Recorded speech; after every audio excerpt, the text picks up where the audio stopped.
بسم اللہ الرحمن الرحیم نحمده ونصلی علی رسولہ الکریم اما بعد فاعوذ باللہ من الشیطان الرجیم بسم اللہ الرحمن الرحیم رب یسر ولا تعسر وتمم بالخیر وبک نستعین رب زدنی علما فہم القرآن آسان طریقے سے آج اس کے سبق نمبر 12 کے لیے میں آپ سب کو خوش آمدید کہتا ہوں۔ آج انشاءاللہ سبق نمبر 12 کو پڑھ رہے ہیں اور سبق نمبر 12 میں ہم سورۃ النصر کو پڑھیں گے۔ پہلی چیز کسے پڑھیں گے؟ سورہ النصر۔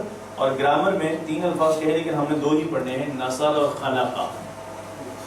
گرامر میں آج ہم 2 الفاظ یعنی نصر اور خلقہ ان 2 الفاظ سے مشق کریں گے، اور نکتہ تعلیم کے اندر ہم ایک حدیث مبارکہ کو پڑھیں گے۔ پہلے ہم پچھلے سبق کو مختصراً دہرا لیتے ہیں۔ تو لاسٹ سبق میں ہم نے کیا پڑھا تھا؟ سورہ عصر۔ سورہ عصر کا پیغام کون بتائیں گے؟ جی 4 چیزیں اللہ تعالیٰ نے ہمیں بتائی، اس میں جو ہمیں کامیاب ہونے کے لیے جو ضروری ہے، ایمان، عمل صالح، اور دوسرا کہ حق کے ساتھ دعوت، حق کی تلقین اور صبر کی تلقین، حق کی وصیت اور صبر کی وصیت۔ تو وہ ہے کہ خسارے سے بچنے کے لیے یہ 4 کام ہم نے کرنے ہیں۔ اور کوئی بات اس سبق کے حوالے سے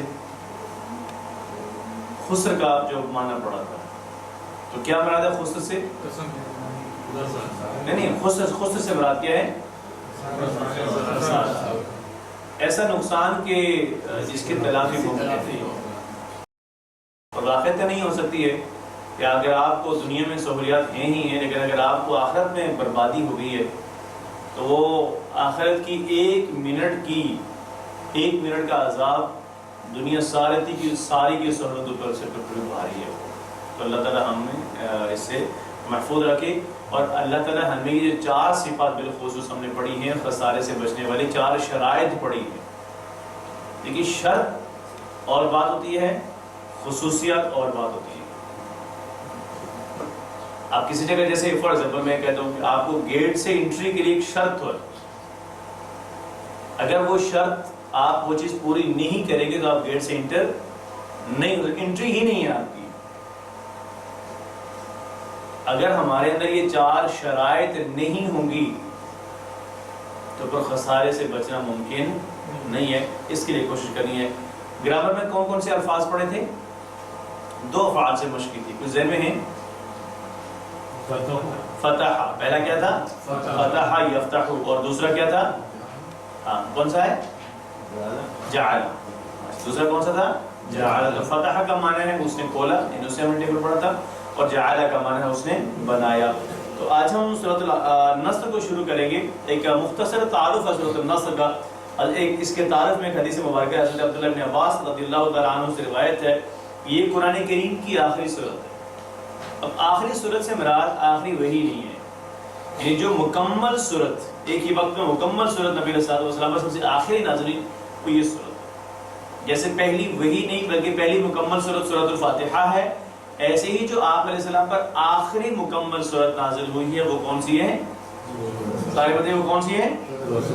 اور اس سورت کے اندر اس بات کی طرف اشارہ ہے کہ نبی کو اللہ تعالیٰ نے، ویسے بھی تمام انبیاء کو اللہ تعالیٰ نے ایک مقصد کے لیے بھیجتا ہے، اور جب وہ مقصد پورا ہو جاتا ہے تو اللہ تعالیٰ اپنے انبیاء کو، اپنے نبی کو اپنی طرف واپس بلا لیتے ہیں۔ تو وہ ہے کہ نبی صلی اللہ علیہ وسلم کو اللہ نے جس مقصد کے لیے بھیجا تھا وہ مقصد پورا ہو گیا ہے، اب اللہ رب العالمین نے انہیں اپنی طرف واپس سے بلا لیا۔ اس طرح مبارکہ کے بعد جو ہے وہ ایک بار نبی صلی اللہ علیہ وسلم نے سیدہ فاطمہ کو اپنی طرف بلایا اور ان کے کان میں کچھ کہا تو وہ غمگین ہو گئی، رونے لگی۔ پھر دوبارہ بلا کے کچھ کہا تو وہ تھوڑی سی کیا ہونے لگی، مسکرائیں کہہ سکتے ہیں آپ۔ وہ 2 وجوہات بات کرتے ہیں، ایک تو وہ اس سال رمضان کے اندر جبرائیل نے 2 دفعہ قرآن کا دور کیا، اور دوسری بات نبی علیہ السلام نے فرمائی کہ میرا جانے کا وقت آ گیا ہے، اللہ کی طرف سے مجھے بلاوا آ گیا ہے۔ اس پہ غمگین ہوئی۔ پھر دوبارہ کہا کہ پریشان نہیں ہونا، میرے جانے کے بعد مجھے سب سے پہلے ملنے میرے خاندان سے کون آئیں گی؟ آپ ہی آئیں گی۔ تو نبی علیہ السلام کی وصال کے 6 ماہ بعد سیدہ فاطمہ کا وصال ہے۔ تو یہ صورت ہمیں یہ پیغام بتا رہی ہے کہ اس میں نبی صلی اللہ علیہ وسلم کے وصال کا بھی پیغام ہے ساتھ میں. دوسری چیز یہ بھی ہے. آئیے اب ہم اس صورت کو پہلے سنیں گے اور پھر ہم اس کا مطالعہ کرتے ہیں. اب ہم چلتے ہیں اس کا لفظی ترجمہ کرتے ہیں. تو پہلا ہے اذا. کیا ہے پہلا لفظ؟ اذا. اور یہ ہم پڑھ چکے ہیں جیسے اذا حسدا، اذا وقابا، سورۃ الفلق میں پڑھا ہے. تو اذ اور اذا یہ دو الفاظ ہیں، دونوں کا معنی ہے جب. دونوں کا کیا معنی ہے؟ البتہ جو اذ استعمال ہوتا ہے، اذ یہ میں نے پہلے بھی بتایا ہوا، بس دوبارہ دہرا رہا ہوں یاد دلانے کے لیے. اذ اکثر پہلے کسی واقعے کو یاد دلانے کے لیے استعمال ہوتا ہے، پہلے کسی وقت کو یاد دلانے کے لیے، یعنی وہ وقت یاد کیجیے جب ایسا ہوا، وہ وقت یاد کیجیے. جیسے بنی اسرائیل کے قصے میں بار بار نا وَإِذْ قُلْتُمْ يَا مُوسَىٰ، وہی بنی اسرائیل سے کہا جاتا تھا کہ یہودیوں سے کہ یاد کرو وہ وقت جب تم نے یہ کہا تھا، یاد کرو وہ وقت جب آپ نے ایسا کہا تھا. یاد کرو وہ وقت، یہ اس کے اندر پوشیدہ ہوتا ہے. ٹھیک ہے، تو کیا معنی ہے دونوں کا؟ اذ اور اذا کا معنی کیا ہے؟ جب. پھر بولیے اذ اور اذا کا معنی جب. جاء کا لفظی معنی ہے وہ آیا، یہ فعل ماضی ہے. جاء وہ آیا فعل ماضی ہے، لیکن یہ ہم نے پیچھے پڑھا ہے کہ اذا کے بعد اگر فعل ماضی آ جائے تو وہ مضارع بن جاتا ہے. تو جاء وہ آیا، اور اذا جاء جب آئے، جب آ جائے، جب آ جائے. نصر اللہ اللہ کی مدد. کیا معنی ہے نصر اللہ کا؟ اللہ کی مدد. نصر اللہ کا معنی اللہ کی مدد ہے، اور اردو میں سے نصرت اور فتح، یہ مدد، نصرت اور مدد یہ دو الفاظ استعمال ہوتے ہیں. والفتح اور کامیابی، جیت، فتح. ہم صرف کسی بھی کام کے حوالے سے ہمارے بس میں صرف اور صرف کوشش ہے، اور وہ اللہ ہی کی مدد ہوگی تو تبھی تو وہ کامیابی مل سکتی ہے.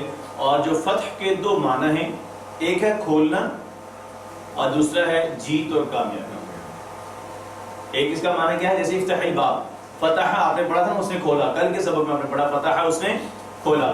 اور دوسرا ہے فتح کا معنی جیت یا پھر کامیابی. دونوں اس کے معنی استعمال ہوتے ہیں، کھولنا بھی ہے اور کامیابی بھی ہے. اب اس آیت کریمہ میں سے ہمارے لیے اسباق ہیں. سب سے پہلی بات ہے کہ ہم صرف اور صرف کوشش کر سکتے ہیں. اللہ ہی کی مرضی اور اللہ کی مدد ہوگی تو کسی بھی کام کا ہونا کیا ہوگا؟ وہ ممکن ہوگا.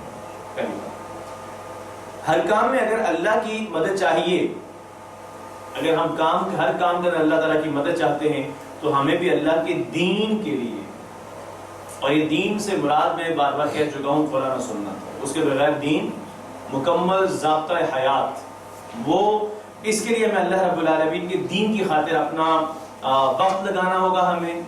ہمیں اس کے لیے اپنی صلاحیتیں لگانی ہوگی، ہمیں اس کے لیے اپنا مال لگانا، جو لگا سکتا ہے وہ لگائے.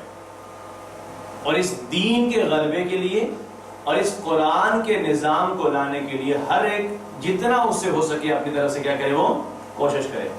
نبی مکرم صلی اللہ علیہ وسلم نے تو تقریباً اپنی 23 سالہ زندگی بالخصوص نبوت کے بعد والی کیا کی ہے؟ اس کام کے لیے زندگی ساری محنت کی، اور یہ اختتام پر آخر میں آ کے یہ آیات نازل ہوئی ہیں، یہ سورہ آخر میں نازل ہوئی ہے. اب ہم کیا سوچتے ہیں؟ ذرا یہ لکھا ہو نا کہ سوچئے کہ آج اس ہفتے اس مقام پر میں کیا کر سکتا ہوں. اس سے مراد یہ ہے کہ اب ہم اس دین کے لیے، نبی علیہ السلام کی ساری محنت کس کے لیے تھی؟ اس دین کے لیے تھی، اس قرآن کے نظام کے لیے تھی، اور آپ علیہ السلام زندگی سارے لوگوں کو قرآن کی طرف بلاتے رہے. اب ہم اس قرآن کے لیے کیا کر سکتے ہیں؟ اس کو لانے کے لیے، اس کو نافذ کرنے کے لیے، اور انفرادی اور اجتماعی زندگی کے اندر لانے کے لیے ہم کیا کچھ کر سکتے ہیں؟ ہر ایک جو کر سکتے ہیں اس کے اندر اپنا ضرور کردار ادا کرے، اور اس کا انفرادی اور اجتماعی پلان کیجئے تاکہ اللہ رب العالمین کی کیا مل سکے، ہمیں مدد مل سکے. اور اگر آپ طالب علم ہیں تو بہترین علم حاصل کیجئے تاکہ اسلام کی بہترین انداز میں کیا ہو سکے؟ خدمت ہو سکے. ترجمہ کیجئے گا تصور، احساس اور دعا کے ساتھ. اذا جاء نصر اللہ والفتح، اذا جاء نصر اللہ والفتح. اس کا نتیجہ یہ ہوگا وَرَأَيْتَ النَّاسَ يَدْخُلُونَ فِي دِينِ اللَّهِ أَفْوَاجًا. رَأَيْتَ کا تو لفظی معنی ہے آپ نے دیکھا. یہ ایسے دیکھیے آخر میں تا آیا ہوا نا، تو ہم نے ماضی کی علامات پڑھی تھی تا تم، فعل کے آخر میں آئے گا تو یہاں پر تھا آئے گا. ورأیت کا معنی ہے آپ نے دیکھا. لیکن یہاں پر آپ دیکھیں اس لیے کہ وہ جو پچھلی آیت پہ اذا تھا نا تو یہاں پر بھی چھپ کے اپنا کام کر رہا ہے. ظاہر نہیں کہ اسی بات کا تسلسل ہے. جب اللہ کی مدد آئے گی تو یہ ہوگا تو وہ ہوگا, تو یہ اسی کا تسلسل ہے یا اسی کا اگلا حصہ ہے. یہاں پر اذا لکھا ہوا نہیں ہے لیکن چھپ کے اپنا کام وہی کر رہا ہے کہ ماضی کو مضارع میں ورأیت, اور آپ دیکھیں گے الناس لوگوں. کیا مراد ہے ناس سے مانا لوگوں کو, اور اس سے مراد وہ عرب کے مختلف قبائل کے لوگ ہیں. یدخلون, یدخلون کا معنی وہ داخل ہو رہے ہیں. کیا لفظ سارے پڑھیے ویسے نہیں عربی پڑھیں. کیا ہے لفظ پھر پڑھیں. اس کا اشارہ کیا ہوگا تھوڑا سوچیں ذرا. ماشاءاللہ, ہاں ماشاءاللہ زبردست. یہ ہے یدخلون, شروع میں یا آیا ہوا ہے تو اس کا مطلب یہ مضارع ہے اور یہ غائب کے لیے, اور آخر میں واو نون ترجمہ. یدخلون وہ سب داخل ہو رہے ہیں. اس کی واحد کیا ہوگی؟ یدخل, بس آخر سے واو نون ہٹا دے تو کیا بن جائے گا؟ یدخلو. اور جمع کیا ہے؟ مخاطب کے لیے کیا ہو جائے گا؟ تدخلو. بس یا کو ہٹا کے تا لگا دیں ہم لوگ, کیا ہو جائے گا؟ تدخلو تدخلون. آگے کیا ہے؟ ادخلو اور ندخل. یوں اگر آپ کو یہ علامات یاد رہ سکیں گے تو پھر آپ کا اصل مقصد ہے کہ ترجمہ کرنا مشکل نہیں ہوگا. جیسے یدخلو وہ داخل ہوتا ہے, یدخلون وہ داخل ہوتے ہیں. اب تا آپ کے استعمال ہوتا ہے تو تدخلو کا کیا معنی ہوگا؟ آپ داخل ہوتے ہیں. تدخلون آپ سب داخل ہوتے ہیں, اور ادخلو ندخلو میں اور ہم. دخول کا معنی ہے اندر آنا, اور خروج کا معنی کیا ہے؟ باہر جانا, باہر نکلنا. داخل ہو رہے فی دین اللہ, اللہ کے دین میں داخل ہو رہے. دین کا ایک معنی تو ہم نے پڑھا تھا نا, دونوں معنی پڑھے تھے سورۃ فاتحہ کے اندر. تو یہاں پر بدلہ نہیں استعمال ہوگا بلکہ دین اسلام استعمال ہے. یعنی دین زندگی گزارنے کا پورا نظام صرف اور صرف عبادات یا چند رسومات نہیں ہے. لیکن بدقسمتی کے ساتھ آج ہمارے معاشرے میں ہم نے دین بس چند رسومات, چند عبادات کا نام دے دیا, بس یہی دین ہے. دین یہ نہیں ہے. دین مکمل ضابطہ حیات. آپ کے سونے سے لے کے دوسرے دن سونے تک یہ پوری زندگی آپ نے کیسے گزاری یہ قرآن کریم ہمیں بتاتا ہے. اور دوسری بات یہ تو ہے انفرادی زندگی کے اندر. دوسری بات ہے کہ یہ اجتماعی طور پر بطور اسٹیٹ قرآن کریم کے احکام کا نفاذ ہونا چاہیے. یہ ہے اصل میں دین. تو وہ داخل ہو رہے ہیں دین کے اندر. اب دین سے مراد کیا ہے؟ اب ظاہر پہلے بھی تو وہ زندگی گزار رہے تھے, اب وہ دین میں داخل ہونے سے مراد کیا ہے؟ اب وہ زندگی اپنی خواہشات کے مطابق انہوں نے نہیں گزارنی ہے, بلکہ دین سے مراد میں نے پہلے بھی بتا دیا کہ وہ زندگی گزارنے کا وہ طریقہ جو اللہ رب العالمین نے بتایا یا بنایا اور نبی علیہ السلام نے اس پر عمل کر کے دکھایا. تو وہ ہے کہ اب وہ زندگی اس کے مطابق گزاریں گے, اپنی خواہشات کے مطابق نہیں گزاریں گے. اور یہ جو حدیث ہم مقصد سناتے ہیں کہ دنیا مؤمن کے لیے قید خانے کی مانند ہے اور وجنت للکافر, اور کافر کے لیے جنت کی مانند. اس سے مراد کیا ہے کہ قید خانے کے اندر قیدی اپنی مرضی کی زندگی نہیں گزارتا ہے. اسے جیسا کہا جاتا ہے وہ وہی کچھ, جس وقت جو کہا جائے گا اس وقت وہ وہی کرتا ہے. ایسے یہ کہ مؤمن شخص دنیا کے اندر جو زندگی وہ اپنی خواہشات کے مطابق نہیں گزارتا ہے, بلکہ اسے جو کہا جاتا ہے وہ وہی کرتا ہے. لیکن یہ کیسے ہوگا کہ جب ہمیں قرآن کا علم ہی نہیں ہوگا؟ تو فی دین اللہ, یہ اللہ کے دین میں افواجن, فوج در فوج داخل ہو رہے ہیں. فوج واحد ہے, اس کی جمع ہے افواج. فوج کی جمع کیا ہے؟ افواج. اب ہم اس سے اسباب دیکھتے ہیں. سب سے پہلی بات ہے کہ نصرت کا نتیجہ کیا ہے؟ جب اللہ کی مدد آئے تو اس کا نتیجہ کیا ہو گیا؟ یہ ہے اس کا نتیجہ. کیا نتیجہ ہے اس کا؟ لوگوں کا دین میں دخول. اور اس کی ایک مثال یہ لکھی ہے کہ یمن سے تقریباً 700 آدمی پر مشتمل ایک قافلہ آیا, اور جب راستے میں اللہ رب العالمین کی حمد و ثنا پڑھتا ہوا اور نمازیں پڑھتے ہوئے مدینہ منورہ کے اندر کیا ہو رہے تھے؟ وہ داخل ہو رہے تھے. اور کچھ ہی عرصے کے اندر عرب کے بیشتر لوگ بلکہ پورے قبائل وہ کس میں داخل ہو گئے؟ اسلام کے اندر ہو گئے. اور تقریباً سن 9 ہجری کو وفود کا سال کہا جاتا ہے. جیسے کچھ غم کا سال بھی کہتے ہیں کچھ کو, تو جو 9 ہے اس کو وفود کا سال کہتے ہیں. وفود کا سال سے مراد کیا ہے؟ اس کے اندر لوگ پورے کے پورے گروہوں کی شکل میں اسلام کے اندر آتے تھے. اور اسلام کو قبول کرتے تھے. تو یہ وہ نتیجہ ہے نصرت کا. جب نبی اکرم صلی اللہ علیہ وسلم نے حجۃ الوداع کے موقع پر تشریف لے آئے تو اس وقت تقریباً پورا عرب جو تھا وہ اسلام کے زیر سایہ تھا, تقریباً اسلام پھیل رہا تھا. اب کیا ہم بھی اسی نیت سے فتح چاہتے ہیں کہ لوگوں کے لیے ہدایت کے راستے کھولیں؟ میں اگر اس پوائنٹ کو دیکھوں نا, آج معاشرے کے اندر بدقسمتی کے ساتھ آج ہمارے معاشرے کے اندر میں مذہبی اجتماعیتوں کی بات کروں گا, سبھی کی نہیں کر رہا, جو نہیں ہے تو وہ نہیں ہے, جو ہے نا ان کی بات کریں گے. آج تقریباً ہم اس بات کے لیے کم محنت کرتے ہیں کہ لوگوں کی ہدایت کے لیے راستے کھولیں. ہم زیادہ تر اس کے لیے محنت کرتے ہیں کہ لوگ ہمارے مکتب کے اندر یا ہمارے مسلک کے اندر آ سکیں, جو کہ بہت ہی بڑی کیا ہے, نقصان دہ بات ہے. ہم نے لوگوں کی ہدایت کے لیے محنت کرنی ہے. جو جہاں پر بھی ہے جب وہ ہدایت پہ آ جائے گا تو وہ درست خود بخود ہو جائے گا. اور ہم سب نے بھی کیا کرنا ہے, لوگوں کی ہدایت کے لیے کوشش کرنی ہے. ہم نے لوگوں کی ہدایت کے لیے محنت کرنی ہے, اور اس کے لیے لوگوں کی ہدایت کے لیے ہم نے اپنا وقت لگانا ہے, اپنی صلاحیتیں لگانی ہیں, اپنا مال لگانا ہے, لیکن کس کے لیے؟ لوگوں کی ہدایت کے لیے.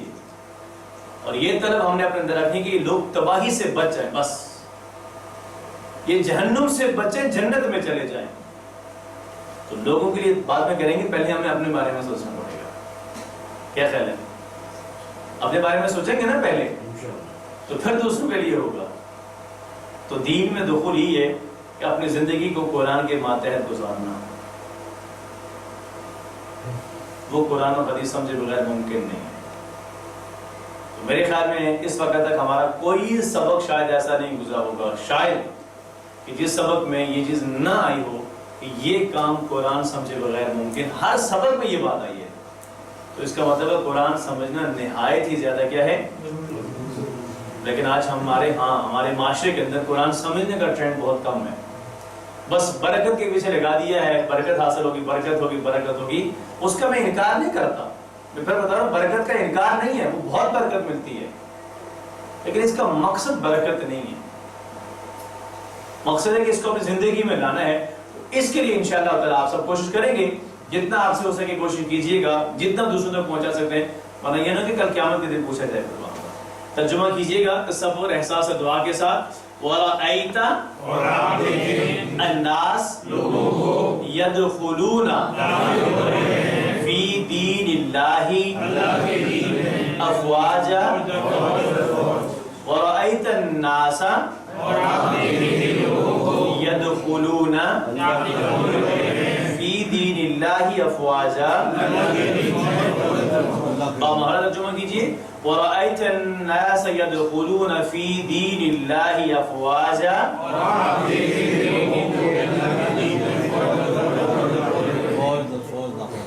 آگے اللہ نے فرمایا فَسَبِّحْ بِحَمْدِ رَبِّكَ وَاسْتَغْفِرْهُ. پنکھے چلانا تو چلانے میں چلا دیجیے گا آپ, بیٹا آپ کیوں آگے یہ اس درمیان آئیے ہوگا نہیں, دونوں ساتھ ہی چل رہے ہیں. چلیے جی, ہم سب یہاں سے دھیان دیجیے گا, وہ کر دیں گے جی. فا کا معنی ہے پس. کیا معنی ہے فا کا؟ پس. پھر بولیے فا کا معنی پس. اور سبح کا معنی ہے پاکی بیان کریں. کیا معنی سبح کا؟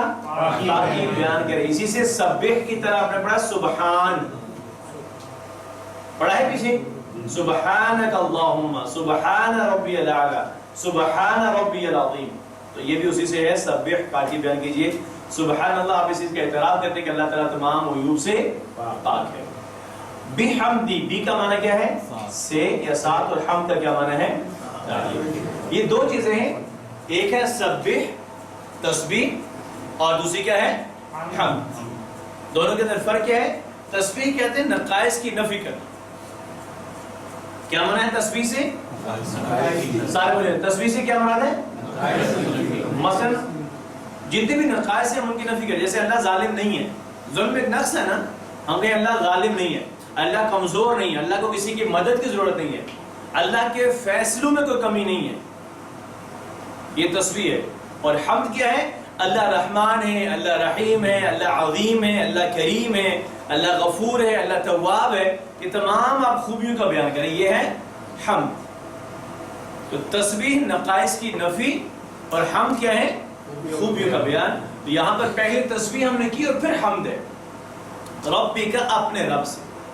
جی جو تسبیح پڑھتے ہیں سبحان اللہ الحمدللہ اللہ جی اس کو بھی تو تسبیح کہا جاتا ہے. اچھا جزاک اللہ. اچھا یہ جو تسبیح ہے نا ہم نے اس کا نام رکھا ہوا تسبیح. اب اس تسبیح میں ہم جو 3 باتیں کہتے ہیں نا جو ہے نا سبحان اللہ اسی کہتے ہیں تسبیح. جو کہتے ہیں ہم الحمدللہ اسے کہتے ہیں تحمید حمد. اور جو کہتے ہیں نا اللہ اکبر تو اسے کہتے ہیں تکبیر.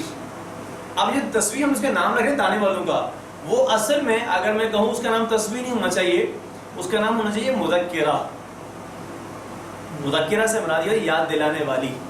وہ جب ہاتھ میں ہوتی ہے نا تو انسان خود بہت کیا کرتا ہے ویسے خود بہت وہ اللہ کا ذکر کرنا لیتا ہے تو وہ یاد دلا رہی ہوتی ہے. دراصل اس کا نام مذکرہ ہونا چاہیے. تسبیح رکھ دیا گیا مجھے نہیں پتا کیسے رکھ دیا گیا اس کا. وہ تو اس کا نام تسبیح ہے لیکن اس میں جب پڑھتے ہیں جب ہم تو وہ مختلف وہ تسبیح پڑھتے ہیں کہیں تکبیر پڑھتے ہیں کہیں تحمید پڑھتے ہیں کہیں اس کا ہم کلمہ پڑھتے ہیں اس کے اوپر. جی عربی میں اس کو تسبیح نہیں بولتے ہیں مصباح بولتے ہیں. مصباح بولتے ہیں شاید کچھ ایسے کا نام ہوگا. تو میں تو یہ مذکرہ کہتے ہیں کہ وہ ہمیں یاد دلاتی ہے کس کی؟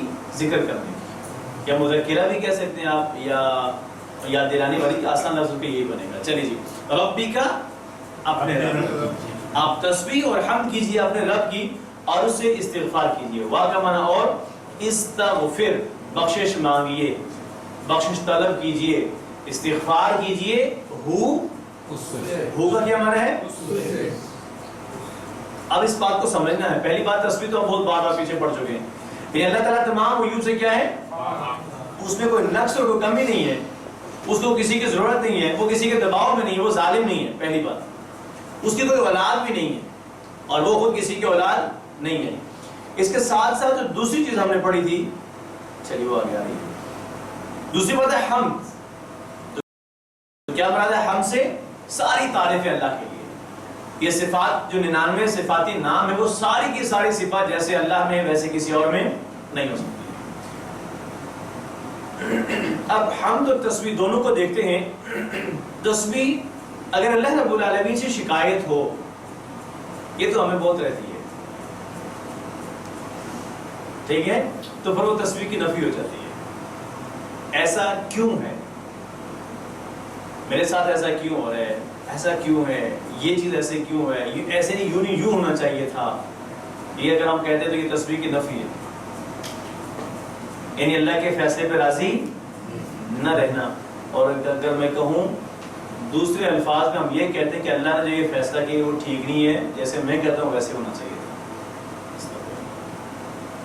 اللہ نے جو فیصلہ کیا ہے استغفر اللہ وہ ٹھیک نہیں کیا جیسے میں کہتا ہوں ویسے ہونا چاہیے تھا. یہ تصویر بہت خطرناک ہے اگر ہم اس کی نفی کر دیتے ہیں. تو جس طریقے سے اللہ کی ذات میں کوئی کمی نہیں ہے بالکل اسی طرح اللہ تعالیٰ کے فیصلوں میں کوئی کمی نہیں ہے. پہلی بات ان میں کوئی کمی نہیں ہے وہ بالکل درست ہے. اور سب سے اہم بات تیسری بات ہے اسی فیصلے میں میرے لیے بہتری ہے میرے لیے خیر ہے. اس فیصلے کے اندر وقتی تو اس وقت شاید وہ خیر ہمیں نظر نہیں آ رہی ہوتی. تو اللہ کے ہر فیصلہ درست ہے بہتر ہے اور اس میں میرے لیے بھی کیا ہے بہتری اور خیر ہے. اور اگر اللہ سے شکایت ہو تو سبحان اللہ کی نفی ہو جاتی ہے. جب سبحان اللہ کی نفی ہو گئی تو پھر آپ تعریف نہیں کر سکتے حقیقی. اور آخری بات ہے اس میں کہ اکثر آپ دیکھیں جہاں کہیں بھی تسبیح اور حمد کا ذکر ہوگا نا تو تسبیح پہلے ہے حمد بعد میں ہے. یعنی آپ جس کی تعریف کر رہے ہیں پہلے اس کو لائق تعریف سمجھیں تو صحیح تھا اس کے بعد اس کی تعریف کریں. تو پھر ہم نے بھی کیا کرنا ہے اللہ رب العالمین کے ہر فیصلے پہ راضی رہنا اور اسے اپنے لیے کیا سمجھنا ہے بہتر سمجھنا ہے. خالی راضی نہیں رہنا ہے. راضی تو مجبوراً ہوں گے. اگر میں کہتا ہوں ڈنڈے کے ذریعے سے راضی کو کر کیا سکیں گے جب اللہ کا فیصلہ ہو گیا تو ہمارے پاس کچھ بھی نہیں ہے. بس بہتر ہے ہم اس پہ راضی رہیں اور یہ کہیں کہ اسی میں میرے لیے بہتری ہے. اور آخری بات ہے استغفار ہے. استغفار سے کیا مراد ہے اے اللہ ہمارے جو کاموں کے اندر جو نقص اور کمی لگی ہے میں اس پہ آپ سے کیا کرتا ہوں استغفار کرتا ہوں. اب اس آیت کو پہلے ہم پچھلی آیت سے جوڑتے ہیں. اب دیکھیں ربط بظاہر کیا ہے کہ جب اللہ کی مدد آ جائے تو لوگوں کا دین میں دخول ہوگا. اب اس کے بعد آپ تسبیح کریں آپ حمد کریں آپ استغفار کریں.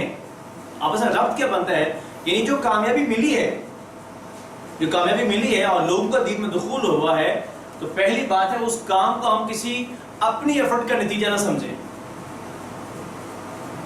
بلکہ کیا کریں، یہ اللہ کی مدد سے ایسا ہوا ہے، اور اس کام کے کرنے میں اگر کہیں مجھے کو نقص رہ گیا ہے تو میں اس پہ اللہ سے کیا کرتا ہوں، استغفار کرتا ہوں، اور پہلے میں اس کام کے ہونے پہ بھی اللہ کی تعریف تسبیح کرتا ہوں، اللہ کی حمد کرتا ہوں.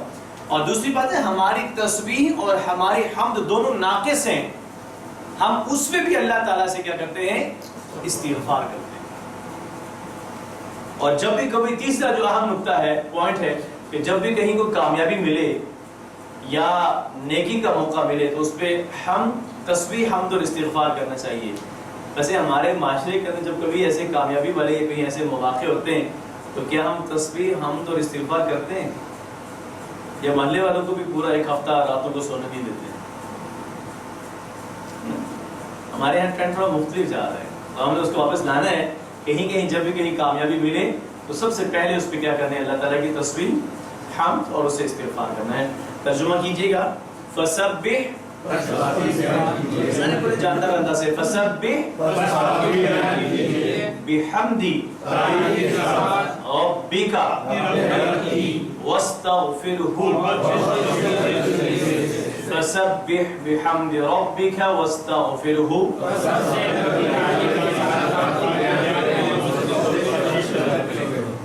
انہ کان توابا، بے شک وہ ہے بڑا توبہ قبول کرنے والا. انہ، بے شک وہ، کیا معنی انہ کا بے شک وہ. کانا کا اصل معنی ہے تھا، کانا کا اصل معنی کیا ہے، لیکن یہ اللہ تعالیٰ کے لیے استعمال ہوا ہے تو اس لیے تھا کے لیے اس کا معنی ہوگا ہے. بے شک وہی ہے تواب، بار بار توبہ کو قبول کرنے والا.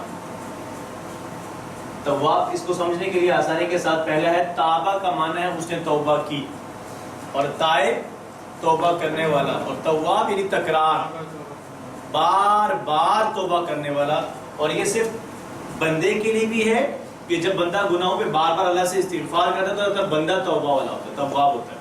اور جب اللہ تعالیٰ بار بار بندے کی توبہ کو قبول کرتے ہیں تو تب اللہ تعالیٰ کیا ہے، تواب ہے. اور تواب واحد ہے، اس کی جمع ہے توابون اور توابین. جب ہم یہ کہتے ہیں کہ انہو کان توابا، بے شک وہ بار بار توبہ کو قبول کرنے والا ہے، یہ بہت ہی بڑی خوشخبری ہے ہم گنہگاروں جیسے. ہم تو قدم قدم پر لغزشیں کرتے ہیں، ہم قدم قدم پر اللہ کی نافرمانی کرتے ہیں، اور اللہ تعالیٰ ہمیں خوشخبری سنا رہے ہیں کہ مایوس نہیں ہونا ہے، وہ بڑا توبہ کو قبول کرنے والا ہے، وہ بار بار توبہ کو قبول کرنے والا ہے. اس لیے ہرگز کبھی بھی اللہ رب العالمین کی رحمت سے مایوس نہیں، لا تقنطوا من رحمت اللہ، اللہ کی رحمت سے نا امید اور مایوس نہیں ہونا ہے. اور ایک اور جگہ پہ فرمایا گیا کہ ان الیأس کفر، یہ جو نا امیدی ہے یہ کفر ہے. اللہ ہم سب کو محفوظ رکھے. اور اکثر ہم یقین نہیں ہوتا ہمیں اللہ تعالیٰ پر، اکثر کہہ دیتے کہ وہ ہماری نہیں سنتا، وہ ہماری نہیں سنتا. اس نے تو کہا ہے کہ اجیب الدعوۃ داعی اذا دعان، جب بھی مجھے کوئی پکارتا ہے تو میں اس کی پکار کو صرف سننا نہیں، اجیب، سننے کے بعد اس کا جواب دیتا ہوں. اور ہم اکثر کہہ دیتے ہیں کہ وہ ہماری نہیں سنتا ہے. یا یہ گنہگاروں کے لیے بہت بڑی اس میں خوشخبری ہے، یعنی اللہ کی رحمت سے نا امید اور مایوس سے نہیں ہونا ہے. وہ تو بار بار توبہ کو قبول کرنے والا ہے. اور ڈھیروں مثالیں ہیں توبہ کو قبول کرنے کے. جیسے قرآن کریم میں جہاں کہیں بھی توبہ کا یا تواب یعنی توبہ قبول کرنے کی بات ہے، ساتھ رحیم کا بھی ذکر ہوا ہے. یعنی وہ ساتھ ساتھ کیا کرنے والا ہے، رحم کرنے والا ہے. وہ دھتکارنے والا نہیں ہے، وہ جھڑکنے والا بھی نہیں ہے. وہ توبہ کو کیا کرنے والا ہے، قبول کرنے والا ہے. ایک شخص، پتہ نہیں یہ واقعہ میں نے سنا لیا یا نہیں سنا لیا، اگر سنایا ہے تو دوبارہ سن لیں، اور اگر نہیں سنا تو چلے پہلی بار سن لینا. تو ایک آدمی کو خواب میں کسی ایک شخص کی یا کسی بندے کے جنازے میں شرکت کے لیے کہا گیا کچھ اس طریقے سے. تو جب معلوم کیا کہ کون فوت ہو گیا ہے، جب گئے وہاں پہ تو پتہ چلا کہ اس علاقے کا یا اس جگہ کا جو وہ شخص وہ تو انتہائی گنہگار انسان تھا، کوئی اللہ کا فرمانبردار شخص نہیں تھا. وہ فوت ہوا تھا. جنازے میں شرکت کی، جنازہ پڑھایا اس کا، تدفین کے پاس ہوئے گھر والوں کے پاس، تو اسے پوچھتے ہیں کہ اس کا کون سا ایسا عمل تھا، ہمیں وہ عمل اس کا بتا دیں، کیونکہ ہماری نظروں میں ہمارے سامنے میں تو یہ شخص ایک نافرمان انسان تھا۔ گھر والوں نے کہا کوئی عمل نہیں ہے اس کا جس کے بارے میں ہم جانتے ہیں، ایسا کوئی عمل نہیں ہے۔ البتہ اتنی بات ضرور ہے، جب سے اس کو ڈاکٹر نے یہ کہا کہ آپ کے بچنے کے چانسز نہیں ہیں، بس اپنے بستر پہ پڑا رہتا تھا اور اپنے اللہ سے ایک ہی بات کہتا تھا کہ ربا اس دنیا میں تیرے کتنے انسان ایسے آئے ہوں گے جو دنیا میں آئے اور واپس جب تیرے پاس آئے تو دنیا کما کر آئے ہوں گے، اے اللہ تیرے کتنے ہی انسان ایسے بھی آئے ہوں گے کہ جو آخرت کما کر تیرے پاس آ رہے ہیں، اور اللہ تیرے کچھ ایسے خوش قسمت بھی ہوں گے جو دنیا اور آخرت دونوں کما کر تیرے پاس آ رہے ہیں۔ اللہ یہ ایک تیرا ایسا انسان ہے کہ جو نہ دنیا کما سکتا نہ آخرت کما سکتا، کچھ بھی نہیں ہے میرے پاس ہے، اب مجھے تیرے علاوہ کوئی اور در نہیں نظر آتا جس پہ میں جاؤں،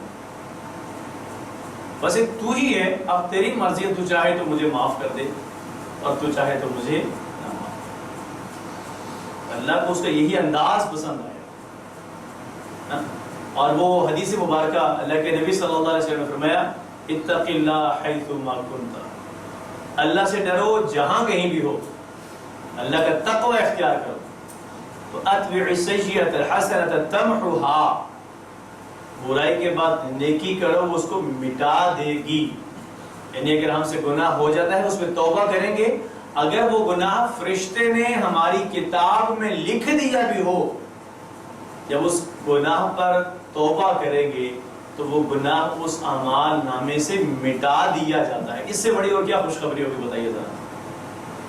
گویا کہ اگر میں یہ کہہ دوں آپ میں جس کی جتنی زندگی ہو گئی ہے حقوق العباد کو چھوڑ کے، یہ حقوق اللہ کی بات ہے، حقوق العباد میں جب تک بندہ نہیں معاف کرے گا تو اللہ بھی نہیں کریں گے۔ آج سے پہلے آپ میں سے جس کی جتنی زندگی گزر گئی ہے، جتنے بڑے سے بڑے گناہ کیوں نہ کر لیے ہوں، اللہ ہمیں پہلے بچنے کی توفیق عطا فرمائے گناہوں سے، یہ کوئی حوصلہ افزائی والی بات نہیں ہے، لیکن اگر کہیں ہو گئے تو آپ ان شرائط کے ساتھ، توبہ کی شرائط، اعتراف جرم کہ ربا یہ مجھ سے یہ گناہ ہو گیا ہے، شرمندگی نہیں ہونا چاہیے تھا، اور آئندہ نہ کرنے کے پکی یقین، اور حقوق العباد میں کسی کا حق مارا ہو، آپ اگر اللہ سے توبہ کرتے ہیں تو اللہ کی قسم وہ سارے کے سارے گناہ اللہ میں سے مٹا دیے جائیں گے۔ اس سے بڑی اور کیا ہمیں چاہیے خوشخبری؟ کتنا بڑے سے بڑا گناہ کیوں نہ کیا، وہ سارے کے سارے کیا کر دیے جائیں گے؟ ہم اصل میں اللہ کی رحمت اور وہ جو اللہ کے ساتھ تعلق ہے وہ نہیں ہے ہمارا، ہم نے اللہ تعالیٰ کو اس طرح سے پہچانا ہی نہیں ہے۔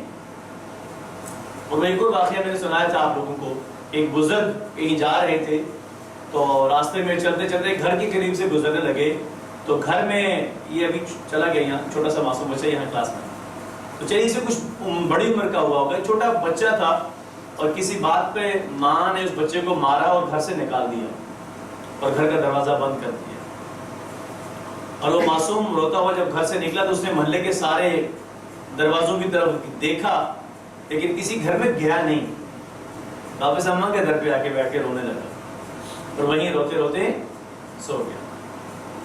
اور ماں کی، ہم کہتے ہیں ماں آخر ماں ہے، ماں کی جب ممتا بیدار ہوئی، ماں کا جب خیال آیا کہ وہ کہاں چلا گیا، تو جب دروازہ کھولا تو دیکھا کہ وہ معصوم قدموں میں سویا پڑا ہے۔ ماں نے اس بچے کو اٹھایا، سینے سے لگایا اور رونے لگی، ماں رونے لگی کہ میں کتنے ظالم ہوں، پتہ نہیں کب سے میرا بچہ یہاں پڑا رہا ہے اور مجھے اس کا خیال تک نہیں آیا ہے، بچے کو چومنے لگی۔ جو صاحب کھڑے دیکھ رہے تھے ان کی سوچ کہیں اور سے لے گئی، انہوں نے کہا کہ غضبناک ماں ہے، غصے میں ہے، اور غصے میں وہ بچے کو مار کر گھر سے نکال دیتی ہے، اور جب بچہ پلٹ کر اسی ماں کے در پہ آتا تو ماں اٹھا کے سینے سے لگاتی ہے۔ ایسے کیسے ہو سکتا ہے کہ گنہگار انسان اللہ کے در پہ جائے اور رب کی رحمت اسے سینے سے نہ لگے؟ ایسے کیسے ہو سکتا ہے؟ اصل میں ہم نے رب کو پہچانا ہی نہیں، اللہ کی قسم ہمیں رب سے اتنا ڈرایا گیا ہے کہ جس کا کوئی حساب ہی نہیں ہے۔ وہ ضرور تذکیر کے لیے ضروری ہے لیکن رب مجھ سے پیار زیادہ کرتا ہے، اس نے اپنے اوپر رحمت کو فرض کر دیا، لازم کر دیا، لکھ دیا ہے، اور ہمیں اس کے غضب سے زیادہ ڈرایا جائے، رحمت نہیں بتائی جاتی ہمیں اس کی۔ لا تقنطوا من رحمت اللہ کی رحمت سے کبھی بھی نا امید اور مایوس نہیں ہونا ہے۔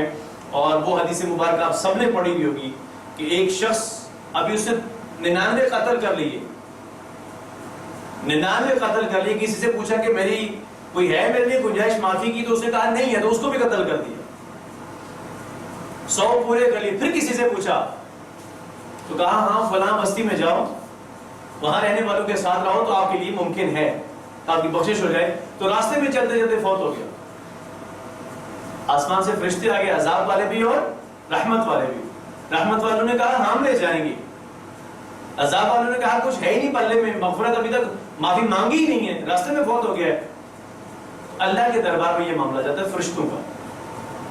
اللہ رب العالمین نے کہا جاؤ جا کے زمین پہ دیکھو، جس طرف کا فاصلہ کم ہے، اگر جہاں سے نکلا ہے وہ فاصلہ کم ہے تو عذاب والے لے کر آ جائیں، اور جس طرف جا رہا ہے اگر ادھر کا فاصلہ کم ہے تو رحمت والے لے کر جائیں۔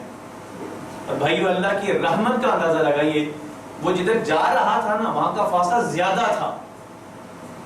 اللہ رب العالمین بخشنا چاہتے ہیں بندوں کو، اور ہم اسے کتنے دور ہو رہے ہیں۔ اللہ نے زمین کو حکم دیا، زمین سکڑ گئی، اور اس شخص کو کون لے کے چلے گئے؟ رحمت کے فرشتے چلے گئے۔ اللہ کی رحمت سے کبھی بھی اسے نا امید اور مایوس نہیں۔ اور یہ جو قبولیت کا یقین ہے یہ بہت اہم چیز ہے۔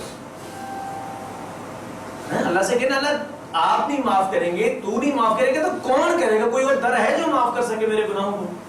کوئی نہیں۔ انہو کان توابا، بے شک وہ بار بار توبہ کو قبول کرنے والا ہے، وہ ہر بار توبہ کو قبول کرنے والا ہے، لیکن ان شرائط کے ساتھ اگر آپ توبہ کریں۔ تصور، احساس اور دعا کے ساتھ آپ نے پریکٹس یا ترجمہ کرنا ہے۔ انہو کانا ہے، کانا توابا، انہو کانا توابا،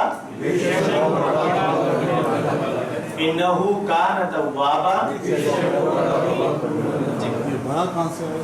بڑا ورڈ تواب کہتے ہیں، تواب سے توقل کرنے والا ہو گیا نا؟ نہیں اس میں نا بار بار یہ اصل میں یہ جو لفظ ہے اس کے اندر تکرار، وہ ایک لفظ کے یہ پیٹرن ایسے ہوتے ہیں نا عربی کے اندر، جیسے ہم نے پڑھا تھا رحمان، اب رحمان کے اندر بھی رحم ہے لیکن اس میں کس چیز کا پایا جاتا ہے؟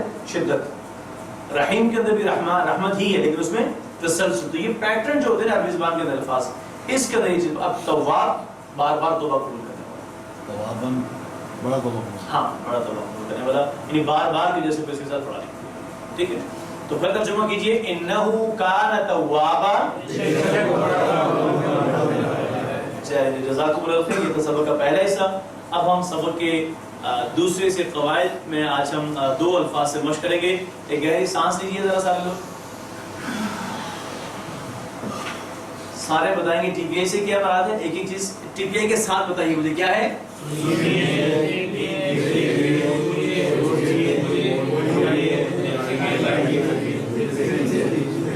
سارے گھر پہ تو نہیں یک آواز میرے اشارے کے ساتھ، پہلا کیا ہے؟ دوسرا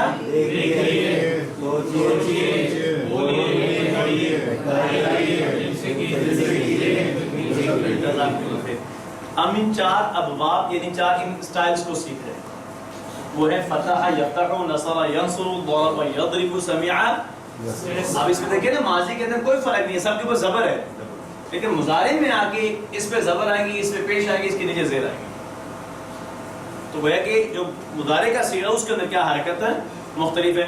تو میں یہ فکرہ اردو کا پڑھوں گا، آپ نے یہ عربی کے الفاظ پڑھنے ہیں۔ قرآن کھولو گے فتح یفتح، پھر بولیے قرآن کھولو گے تو اللہ کی مدد آئے گی ورنہ مار پڑے گی، اس لیے اللہ کی سن لو، سمع یسمع، ٹھیک ہے؟ آج ہم دوسرا پیٹرن سیکھیں گے۔ کل ایک آپ نے پڑھا تھا، وہ کون سا تھا؟ فتح یفتح، جعل یجعل، یعنی اس کے اوپر کیا تھی؟ آج ہم جو پڑھ رہے ہیں نصارہ، اس کے اس سیکنڈ لاسٹ حرف کے اوپر پیش ہوگی۔ تو قرآن کریم کے اندر ڈھیروں الفاظ ایسے کہ جو یہ اس میں دیکھ سکتے ہیں آپ لوگ کہ جو نصارہ ینصرو کے وزن پہ آتے ہیں، ہر ایک کو دیکھیے، جیسے کفرہ سے مضارع کیا ہوگا؟ یک،